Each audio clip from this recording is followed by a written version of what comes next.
So ayun, okay KGX, kamusta tayong lahat? No? Tamang-tama yung report natin kahapon. Dito sa PNL natin, naka $8 tayo mga idol. $8 tayo kasi bakit? No, lumipad ang BTC na naman mga idol. Ito yung sinasabi natin, nasabi nga nila nasa resistance na ng bull run eh. No, kung mapapansin nyo yung 1 hour time frame, mga idol, pataas na talaga ang BTC. Oh. Ayan na siya oh. Grabe oh. Pataas na siya. So 27, kung mapapansin nyo, nag-15 pa yan mga lods. Ayan oh. 26, meron pa yan nung 15. Saan na ba yung 15 na? 26 na to eh. Pero may 15 pa yan, di ba? So bumaba pa ng husto yan, di ba? So ayan na siya. Talagang yung trend ngayon is pataas talaga. Then check natin. Ito, sabi ni Muku oh. So nakakita daw siya ng RON, mga idol, and Axie dun sa Wild Forest. At ang sinasabi nila ngayon, masyadong hinahype ngayon mga idol yung RON token, no? Sabi nila pwede daw lumipad ang RON token ngayon.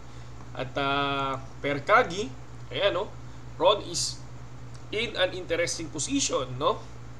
Pero alam nyo, Axie Infinity Coin eh. Axie Infinity Coin, parang ano yan eh, no? Kung mapapansin nyo, pag biglang umangat yan, may biglang drop talaga mga idol, no? Kung napapansin nyo, number 1 pa rin ang Axie Infinity. Pero, bakit hindi natin makita sa coin? Diba? So, kunyari, kung mapapansin nyo, SLP still, pababa pa rin. Diba? Yan. Okay, check lang natin. Mas maganda kung CoinGecko, mga idol. Kitang-kita doon. CoinGecko. Nasaan na ang CoinGecko natin? SLP to PHP. Ito, nawala na yata sa CoinGecko si SLP ah. Ayun, okay. Wala ko, nawala na eh. So, 0.08. So, okay din. Pero yung nakarang kasi 0.07. T4 ba? Sorry. Ano pa tayo, no? So, naniniwala ba kayo kay Kagi na times 50, no? Pwedeng lumipad ang RON token. Ako naman, no? Nung 11 pesos pa yan, mga idol. Talagang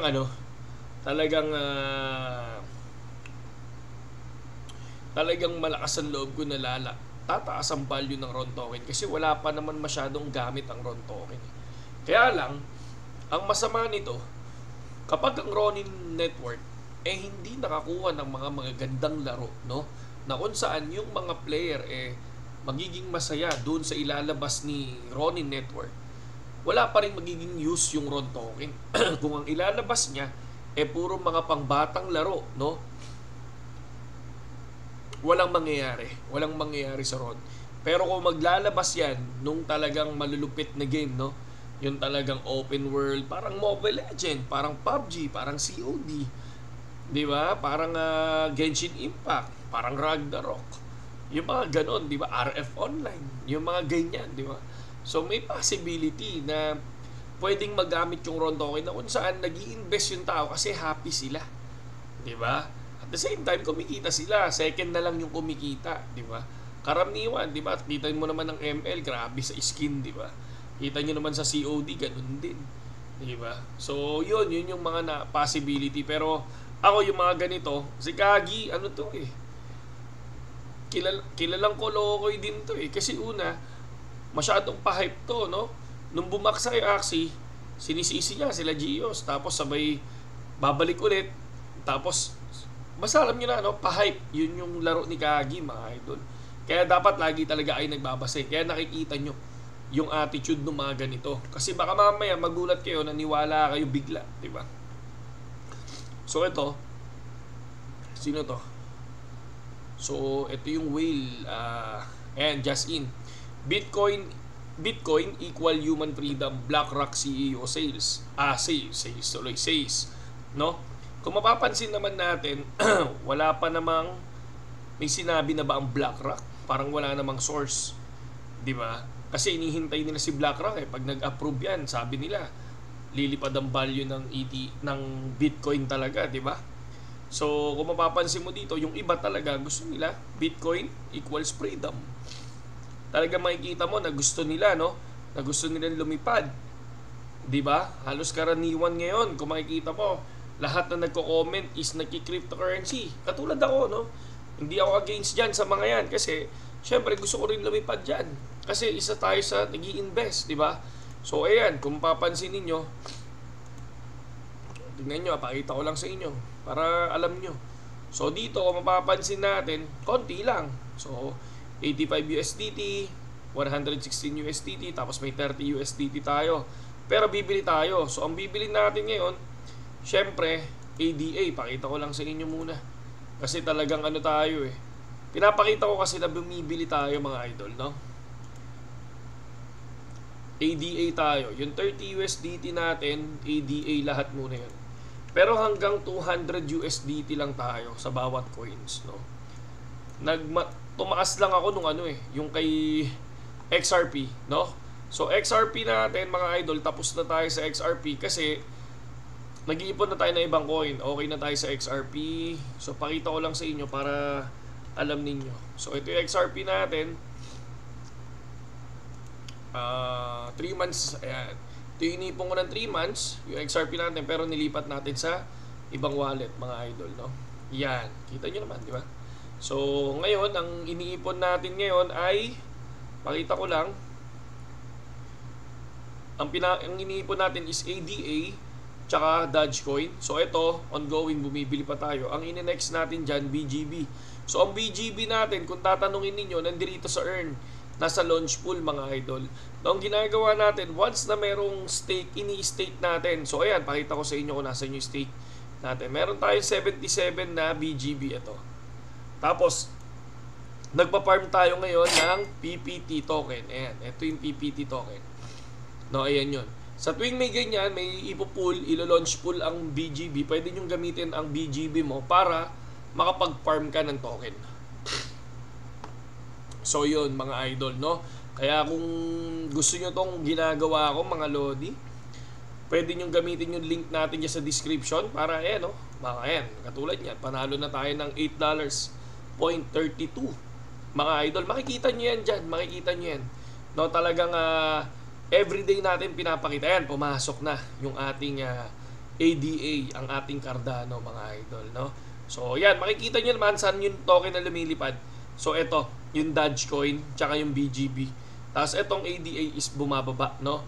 So yan yun ang maganda sa spot mga idol. Hindi nyo kailangan sumugal sa future para umangat mga lodi, di ba? And then ang RON token naman is 24 pesos, from 65 pesos to 24 pesos. Malaki ang binaba ng RON token, no? Halos nasa 300% ang binaba ba ng token. 250%. And then ito, kung mapapansin nyo, sabi ni Seth, Bitcoin just closed the week above the bull market support band, no? So isa to sa chine-check ko si Seth eh. So pina-follow ko yan, tapos tinitingnan ko yung mga sinasabi niya, and then syempre nag-a-analyze tayo. So kung mapapansin nyo, halos Bitcoin ang pinag-uusapan ngayon mga idol. Ayan, no? Ito yung Bitcoin. So si Rich Kwak, no, Bitcoin has break 30,400 resistance, kaya daw lumipad.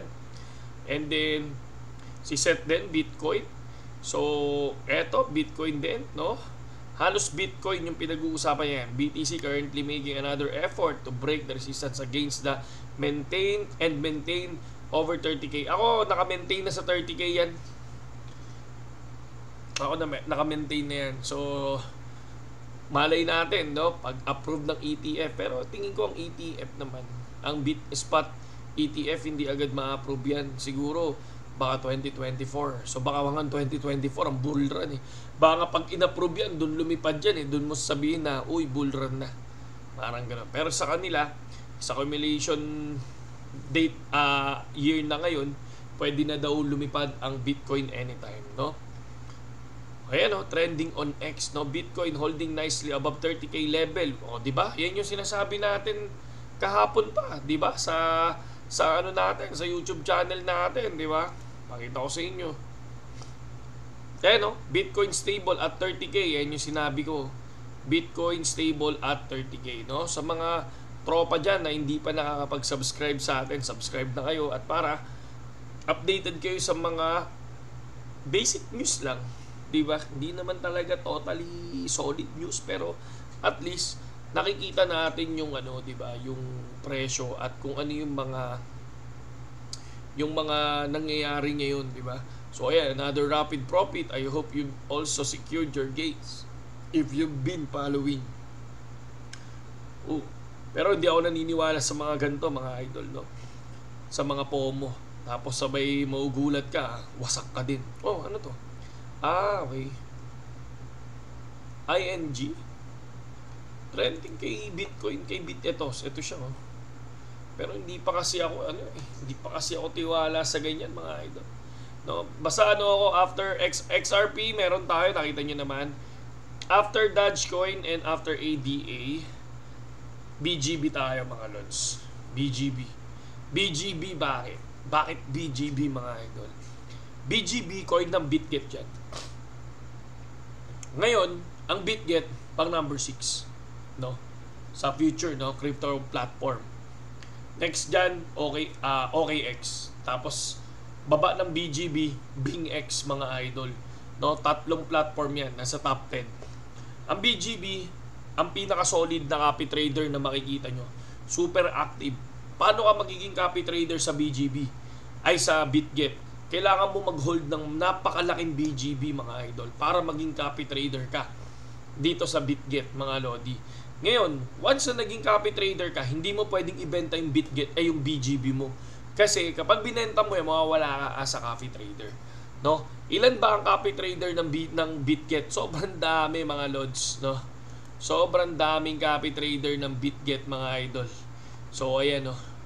Yan yung mga highest ROI. Kung papansin nyo, pag kinlik niya, sobrang dami. Ito lang yung mga top. So ito yung high yields, mga idol, no. Yan. So highest copy trader profit, ito. So kung pinipili ko lagi highest copy trader profit, etong si Voodoo Tank, tsaka to si BG user BFH. Minsan kay Jason, kaya lang minsan ito tulok din to minsan. Kailangan malaki puhunan mo dito at mababa leverage mo kasi biglang nagkakamali pero nakakabawi. So ayan, yung mga most follower, pinakamaraming follower. Kendrick Good, talagang nakaka-profit din ako dito kay Kendrick. Pero ang inaano ko lang dito kay Kendrick, minsan talaga pag sumablay to, ubos pati pato, mga lodi. Pero kaya dito ako lagi. Dito, ito sa highest copy trader profit. Solid ang mga trader dito sa BitGet. Panis yung mga trader dyan sa BingX, dito sa OKX. Kung mapapansin nyo, dito kasi sa BingX, kailangan influencer ka din. Pero dito sa crypto trading, dito sa OKX, ang maganda naman dito, yung trading bot nila, ayan. Yung trading bot nila, automatic na nagtitrade talaga yung pera mo. Pero, hindi 100% sure. Kaya ginawa yung trading bot na yan para dun sa mga hindi marurunong. At karaniwan sa trading bot dito, syempre honest opinion, no? Ilang beses ako nag-trading bot, talo lagi. Mas okay ang copy trading din nila, no? So ang trading bot at least diyan, pero hindi ka matatalo biglaan. Nakikita mo dahan-dahan, 'di ba? So hindi pinapa-review yung platform, pero syempre doon ako sa totoo, no? Sabi ko nga sa inyo, kaka-honest review ko na wala yung isang platform ko, di ba? Ay, yung isang YT ko, kaka-honest review. Pero still yun talaga ang gusto ng channel natin, yung honest review. Kasi mahirap yung mahirap yung nagre-review ka pero magugulat ka, hindi naman totoo yung nangyayari, di ba? Walang 100%. Hindi madaling kumita ng pera. Walang 100%. Lahat may risk, mga idol, ha? Lahat may risk. Kapag ang influencer pinangakuan ka, nakikita ka, huwag nyo nang pakinggan yun. No, walang ganun. Kailangan mong aralin, kailangan mong i-check. Diba? Hindi yung basta-basta matutulog ka na lang, pagkagising mo may pera ka, walang ganun, idol. No, siguro, pag meron ka ng business, mga lods, no? Pag meron ka ng business, meron ka ng mga, alam mo na, yung talagang everyday kita, mga idol, no? Pag yun, merong ganun. Pero dito sa crypto, pagkagising mo, minsan ubus ka. Pagkagising mo, minsan gising ka. Parang dito sa BingX, di ba? Kung mapapansin nyo dito, mga idol, no? Derivative, standard future, may na-receive akong trial fund. Ang maganda kasi dito kay BingX, mga idol, may trial fund siya. Maraming trial fund na binibigay kay BingX na kung saan nakakapag-trade ka ng libre basta magdi-deposit ka, no? Yun naman na maganda dito. Pero ang mapapansin mo naman, halos olat, mga idol, no? Parang yung nakaraan ko, tawag dito, 100 USDT trial fund. Ito, order history. Nasaan na yun? Trade history, ito, no? Meron akong 100 USDT trial fund lang to, no? Ayan, trial fund, no? Nagkamali ako, nag-short ako, mga idol, no? So, kaya doon ko napansin eh. Naku, Diyos ko po, napaganon ako. Alam ko stable yung yung BTC sa 30K. Sabi ko, stable ang 30K. Subukan ko nga. Subukan ko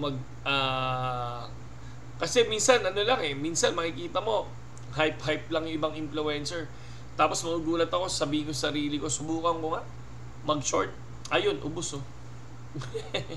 Pero trial fund siya. Yung mga nakukuha nating trial fund, mga idol, no? Saan ba natin nakukuha yan, di ba? Kapag nag-deposit ka ng 100 USDT, meron ka makukuha trial fund, makakapag-trade ka ng libre, mga idol, no? And then, syempre, SLP, no? SLP 0.8. Sakit, mga idol, no? Tapos kung mapapansin nyo dito, XRP, oh. Kita nyo naman ang XRP. Diba? Yan yung mga coins natin. Dogecoin, kita nyo naman. Oh, diba? Lumipad ng konti. Tapos ganun din ang Cardano. Diba? So, pero pawala na si Cardano sa top 10, no? Tapos BGB token, ayan din, no? Pero ito talaga, 6 pesos pa lang dati, no? Inano na natin yan, nag-news na tayo. Biglang lumipad yan ng 30. Diba? So, solid na solid. Okay. Yun lang sa ngayon, KGX, sa mga gustong pumasok sa BitGet, yung mga platform na hinahawakan natin, kung saan tayo nag-iipon, meron tayong link dyan sa description. Yun lang, mga idol. Pasok lang, mga idol, at sama-sama tayong kumita sana sa bull run, mga